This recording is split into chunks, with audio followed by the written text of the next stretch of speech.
Bumpy Johnson left. Frank Lucas, $50 million in cash. Where he hid it made the FBI search Harlem for 10 years. Chapter 1, The Secret Bumpy Took to His Grave, July 8, 1968. One day after Bumpy Johnson's funeral. Frank Lucas sat in Bumpy's apartment on 409 Edgecombe Avenue in Harlem. The place was empty now, quiet. All of Bumpy's people had paid their respects and left. The Italian mafia had circled like vultures and moved on. Nicky Barnes and his crew had made their threats and disappeared. But Frank stayed, because Frank knew something nobody else knew. Bumpy Johnson didn't die broke. Everyone assumed Bumpy had nothing. The man lived modestly, drove a regular car, wore nice suits, but nothing flashy. When he died, his bank account showed maybe $50,000. Chump change for a man who'd controlled Harlem's underworld for 40 years. But Frank knew better. 3 months before Bumpy died, they'd had a conversation. Late at night, just the two of them. Bumpy was drinking whiskey, looking out the window at Harlem. And he said something Frank would never forget. "Frank, you know what separates a smart gangster from a dead gangster?" "What's that, boss?" "A smart gangster never lets anyone know how much money he really has. Not the government, not his crew, not even his family. Because the moment people know you're rich, they start plotting how to take it from you." Frank nodded. "So you keep it hidden?" Bumpy smiled. "I've been keeping it hidden for 30 years, Frank. 30 years of skimming. 30 years of taking my cut and putting it somewhere nobody can find it. Not the cops, not the IRS, not the mafia, nobody." Frank leaned forward. "How much we talking about, boss?" Bumpy took a long sip of whiskey. $50 million. In cash? Frank's eyes went wide. 50 million? Where the hell is $50 million in cash? Bumpy looked at Frank, really looked at him like he was deciding something important.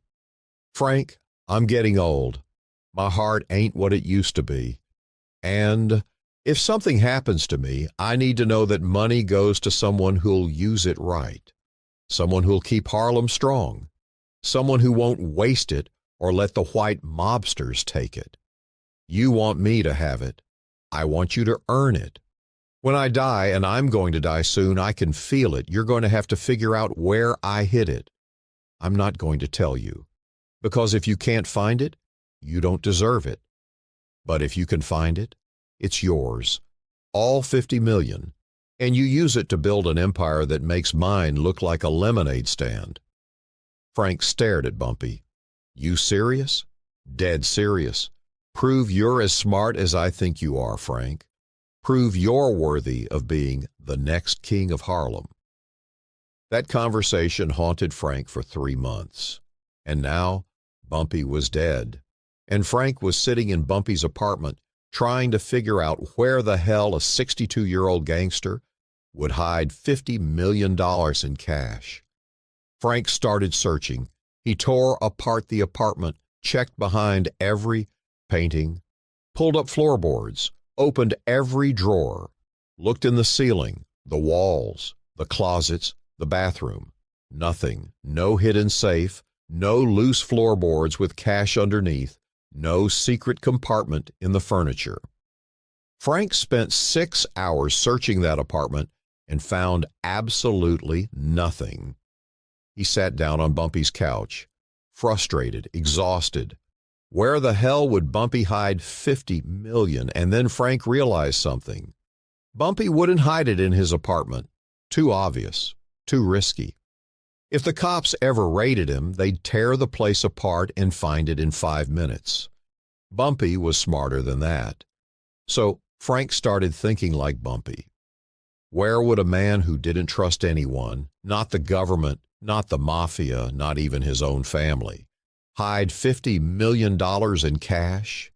If you're already hooked by this story, hit that subscribe button right now because what Frank discovers is going to blow your mind. I promise you've never heard this version of the story before. Frank thought about Bumpy's life, his habits, his patterns. Bumpy owned property all over Harlem, buildings, apartments, warehouses. Maybe the money was in one of those. Frank started visiting every property Bumpy owned, 17 buildings in total.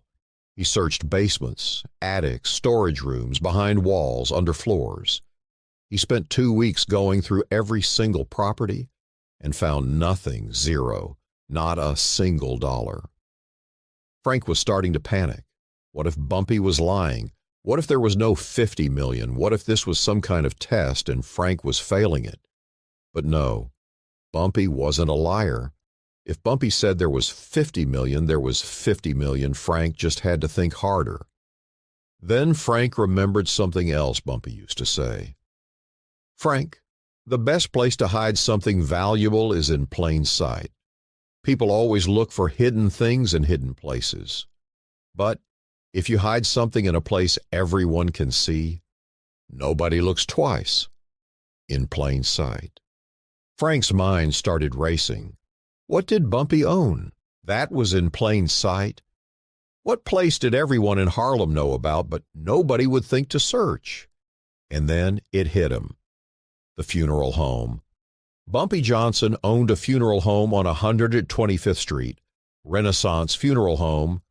Bumpy bought it in 1955, said he wanted to make sure black folks in Harlem could get a proper burial without being overcharged by white funeral directors. Everyone knew Bumpy owned it. Everyone respected it. But nobody ever thought twice about it. It was just a funeral home, a business, a community service. Frank drove to Renaissance Funeral Home at midnight, let himself in with Bumpy's keys. The place was dark, empty, quiet, just rows of caskets in the showroom and embalming equipment in the back. Frank walked through the showroom, past the caskets, past the flowers, into the back room where they prepared the bodies, and that's when Frank saw it.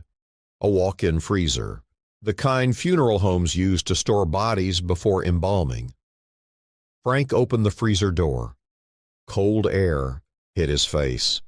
Inside were 3 bodies on gurneys, covered with white sheets, waiting to be prepared for burial. Frank's heart was pounding. He walked up to the first body, lifted the sheet. It was a real body. An old woman, probably 80 years old, died of natural causes. Frank covered her back up, checked the second body. Real body. Middle-aged man, heart attack. Frank covered him up. Then Frank walked to the third body, lifted the sheet, and his breath caught in his throat. It wasn't a body. It was money. Stacks and stacks of $100 bills, wrapped in plastic, frozen solid, preserved like meat. Frank pulled the sheet all the way off. The entire gurney was covered in cash, millions of dollars, just sitting there, hidden under a sheet in a funeral home freezer, disguised as a dead body. Frank started laughing. He couldn't help it. Bumpy Johnson, you brilliant son of a bitch. Smash that like button if you're realizing right now how genius this hiding spot was. Because this is the wildest place anyone has ever hidden money in history. Frank spent the next hour searching the freezer.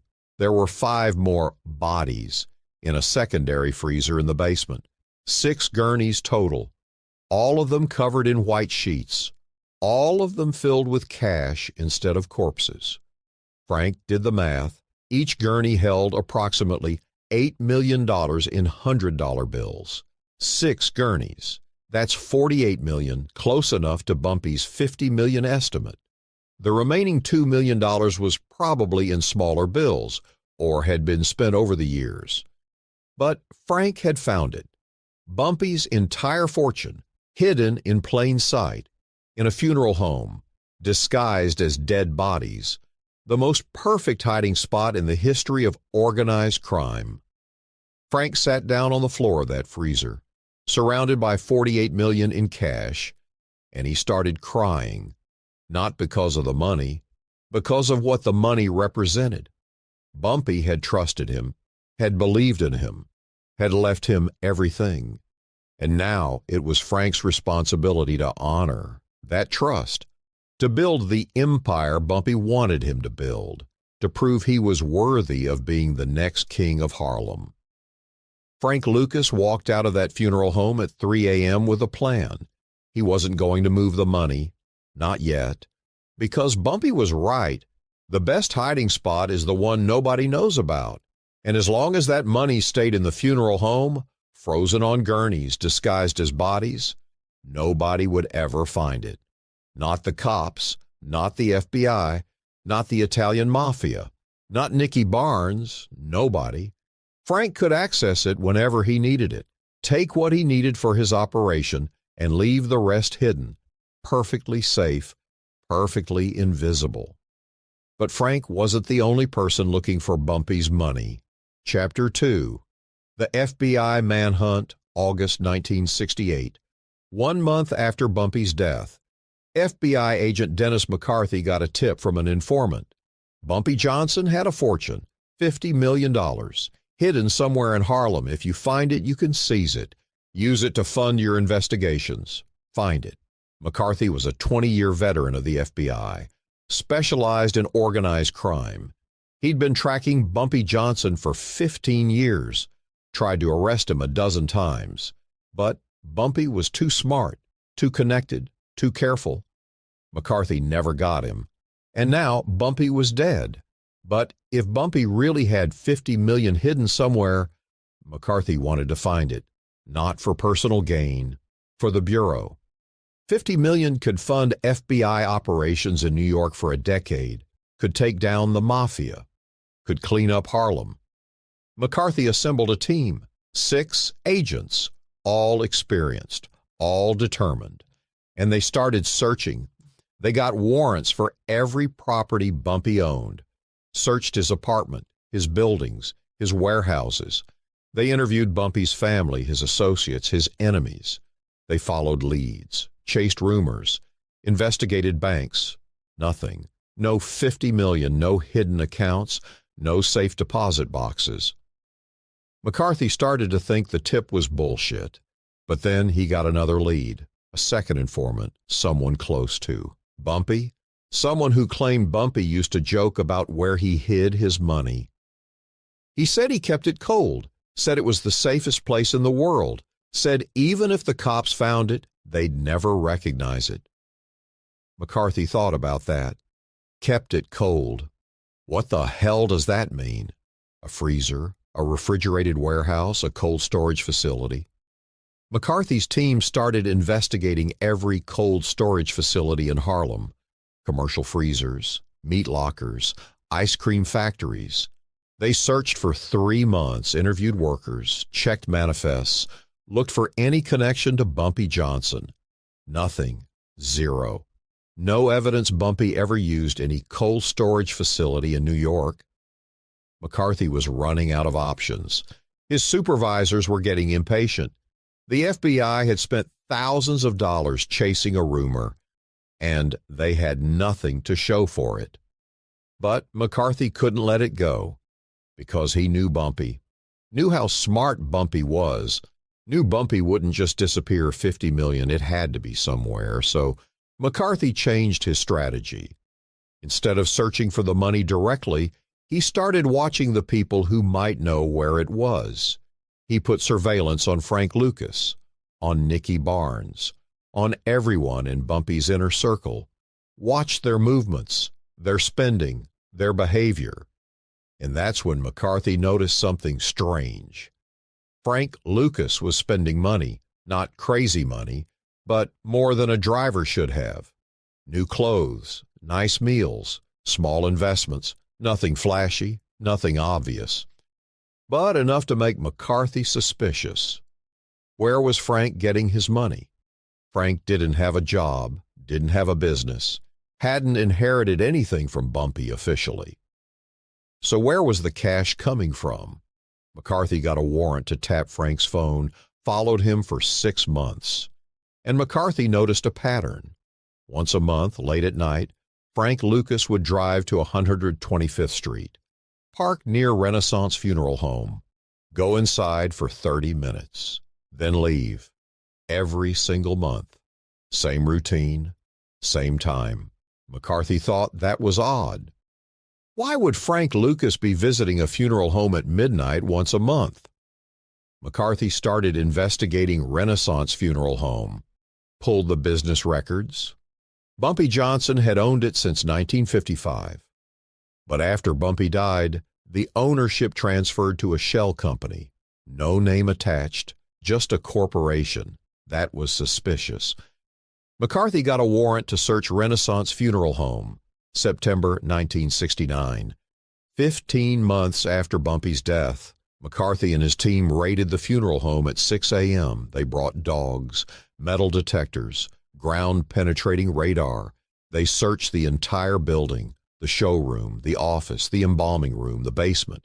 They checked the walls, the floors, the ceilings. They opened every casket in the showroom, searched every storage closet, looked in every possible hiding place, and they found nothing. McCarthy was furious. He knew something was there, he could feel it, but they couldn't find it. McCarthy's team searched that funeral home for 8 hours, tore the place apart, and came up empty. As McCarthy was leaving, the funeral director, an old black man named Samuel, stopped him. "Agent McCarthy, you mind telling me what you were looking for?" McCarthy looked at Samuel. "We have reason to believe Bumpy Johnson hid a significant amount of money in this building." Samuel laughed. "Bumpy, hiding money here?" "Agent, this is a funeral home. We prepare bodies. We bury the dead. We don't store cash.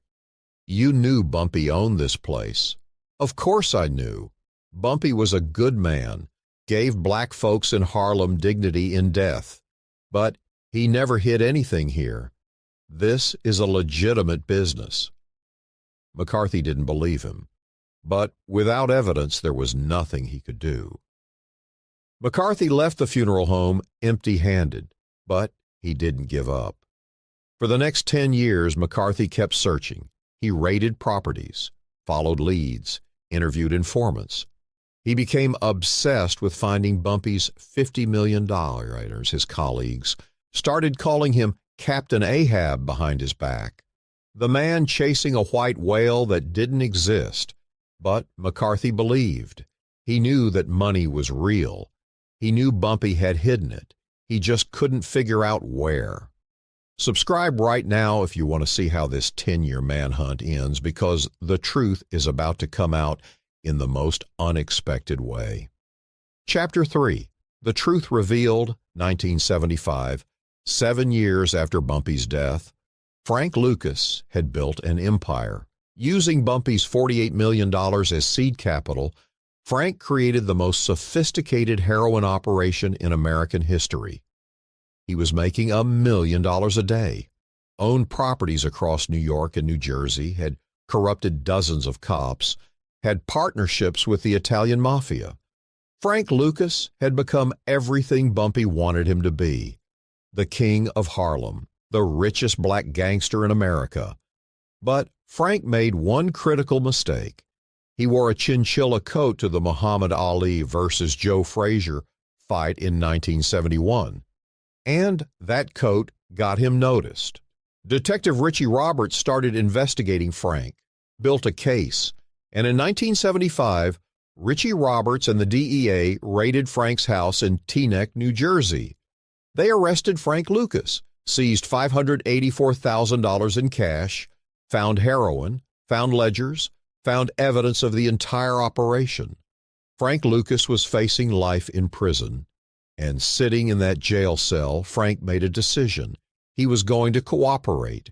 He was going to tell the feds everything about the mafia, about the corrupt cops, about the heroin operation, about everything, including Bumpy's $50 million. Frank called for a meeting with the prosecutors, Richie Roberts, Dennis McCarthy, the DEA, the FBI, everyone. Frank sat down at a table with 10 federal agents staring at him. And Frank said, I'll give you everything, the whole operation, the mafia connections, the corrupt NYPD detectives, the supply chain from Vietnam, all of it. But first, I want to tell you about Bumpy Johnson's money." McCarthy leaned forward. After 10 years of searching, he was finally going to get the truth. Frank smiled. "You've been looking for $50 million for 10 years, and you searched Renaissance Funeral Home in 1969. You were standing 10 feet away from it and didn't even know." McCarthy's face went red. "What are you talking about?" Frank explained the whole thing, the gurneys, the freezers, the bodies that weren't bodies, the cash frozen and preserved. Hidden in plain sight for 7 years. McCarthy couldn't believe it. "You're telling me Bumpy Johnson hid $50 million by disguising it as corpses in a funeral home freezer?" $48 million. Close enough. And yes, that's exactly what I'm telling you. McCarthy wanted to punch a wall. His team had searched that funeral home for 8 hours, opened every closet, checked every room, but they never thought to check under the sheets on the gurneys in the freezer. Why would they? Those were bodies, dead people waiting to be prepared for burial. Nobody checks dead. Bodies for hidden cash.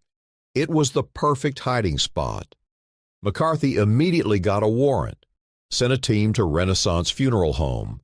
They went straight to the freezers, pulled back the sheets on the gurneys, and found exactly what Frank said they'd find. $48 million in cash, frozen solid, wrapped in plastic, preserved perfectly, still hidden after 7 years. The FBI seized all of it, every dollar. It was the largest cash seizure in FBI history at that time. McCarthy finally got his white whale. But he didn't feel victorious. He felt stupid, because Bumpy Johnson had outsmarted him, had hidden $48 million in the most obvious place imaginable, and McCarthy had walked right past it. The funeral home director, Samuel, was arrested for aiding and abetting, but Samuel claimed he had no idea the money was there, said Bumpy had told him those gurneys were special remains that needed to stay frozen indefinitely. Samuel thought they were bodies, real bodies, people who died under circumstances that required them to be preserved for legal reasons. Samuel had been guarding $48 million for 7 years and didn't even know it. The prosecutors didn't believe him, but they couldn't prove he knew. Samuel served 2 years for obstruction and was released. Hit that subscribe button if you're realizing that Bumpy Johnson was the smartest criminal in American history, because this hiding spot is legendary. But the story doesn't end there, because Frank Lucas used that $48 million to build his empire, and what he did with it changed organized crime forever. Chapter 4, The Empire Built on Frozen Cash. When Frank found Bumpy's money in 1968, he didn't take it all at once. He was smart. He took $2 million to start, used it to fund his first heroin shipment from Vietnam. That $2 million investment turned into $10 million in profit in 6 months. Frank took another $5 million from the funeral home, expanded his operation, bought more heroin, hired more dealers, corrupted more cops. That $5 million turned into $30 million. By 1970, Frank had turned Bumpy's $48 million into over $100 million in total wealth. He owned buildings, had legitimate businesses, had investments in real estate, restaurants, nightclubs. Frank Lucas had become richer than Bumpy ever was, and he did it all quietly, under the radar, just like Bumpy taught him. The Italian mafia respected Frank. The black gangsters feared him. The cops couldn't touch him. For 5 years, Frank Lucas was untouchable. But then came the chinchilla coat, the one decision that destroyed everything. Frank's vanity, his need to be seen, his desire to show the world he was somebody. That coat got him arrested, got his empire dismantled, got him sentenced to 70 years in prison. And when Frank sat in that prison cell, he thought about Bumpy's advice. The moment you want people to know you're rich, you're finished. Stay invisible. Stay quiet. The silent man lives. The loud man dies. Frank had stayed silent for 5 years, built an empire worth $100 million. Then he wore a chinchilla coat to a boxing match and lost everything. But here's what nobody talks about. That $48 million Bumpy left Frank. Frank had already spent most of it by the time he got arrested. He'd invested it, laundered it, turned it into legitimate assets, real estate, businesses, offshore accounts. The FBI seized $584,000 from Frank's house, but they never found the rest because Frank had learned from Bumpy. He'd hidden his money in places the government couldn't touch. Shell corporations in the Cayman Islands, real estate under fake names, investments in legitimate businesses that had no obvious connection to Frank Lucas. By the time Frank got arrested, he'd successfully laundered over $50 million. The government got $584,000. Frank kept the rest, and when Frank got out of prison in 1981 after serving 7 years, he still had access to millions. He didn't flaunt it, didn't spend it, just lived quietly, modestly, stayed. Under the radar, Frank Lucas died in 2019 at age 88, natural causes, in his sleep. And people asked, how much money did Frank really have when he died? The answer? Nobody knows. Frank's estate was valued at less than $500,000 officially. But people close to Frank said he had accounts and assets all over the world. Money hidden in the same way Bumpy taught him, quietly, invisibly, in places nobody would think to look. Frank Lucas learned from the best, and he applied those lessons perfectly for a while, until vanity got the better of him. But even after his arrest, even after his cooperation, even after serving time, Frank Lucas still came out ahead because he understood what Bumpy understood. Real wealth isn't about what people see. It's about what people don't see. Bumpy Johnson hid $48 million by disguising it as dead bodies in a funeral home freezer. Frank Lucas turned that $48 million into an empire. And even when the empire fell, Frank kept enough hidden to live comfortably for the rest of his life. Leave a comment telling me, was Bumpy Johnson's hiding spot the smartest move in criminal history? Or was Frank Lucas smarter for turning that money into a fortune? Because that's the question everyone's still debating. The FBI searched Harlem for 10 years looking for Bumpy's money. They raided buildings, followed leads, investigated dozens of people. They spent hundreds of thousands of dollars, thousands of man-hours, and they walked right past $48 million hidden in plain sight. Dennis McCarthy, the FBI agent who led the search, retired in 1985, and in his retirement interview, a reporter asked him, "What was the biggest case you ever worked on?" McCarthy said, "Bumpy Johnson's missing $50 million.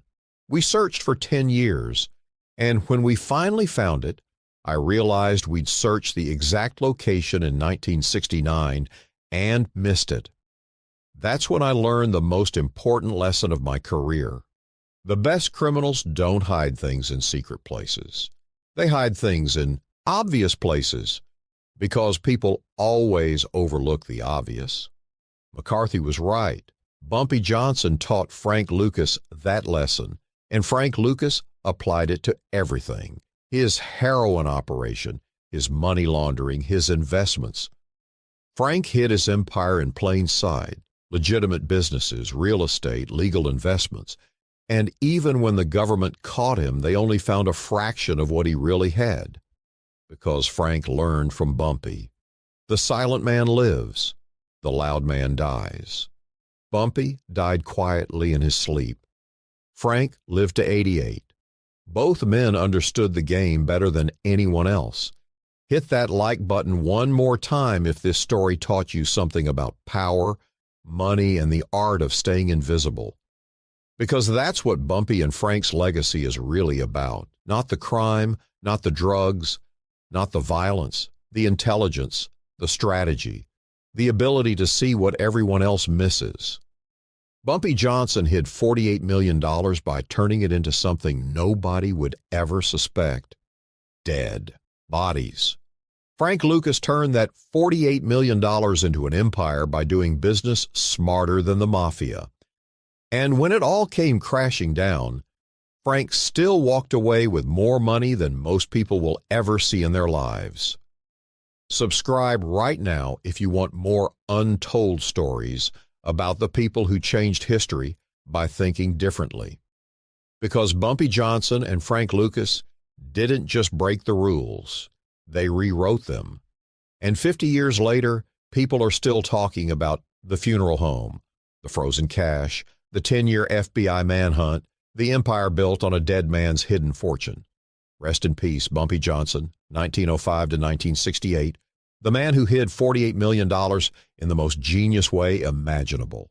Rest in peace, Frank Lucas, 1930 to 2019. The man who found it, used it, and built a legend. The hiding spot that stumped the FBI for 10 years. The money that built an empire. The lesson that still matters today. Stay invisible, stay quiet, and never ever wear a chinchilla coat to a boxing match. The end.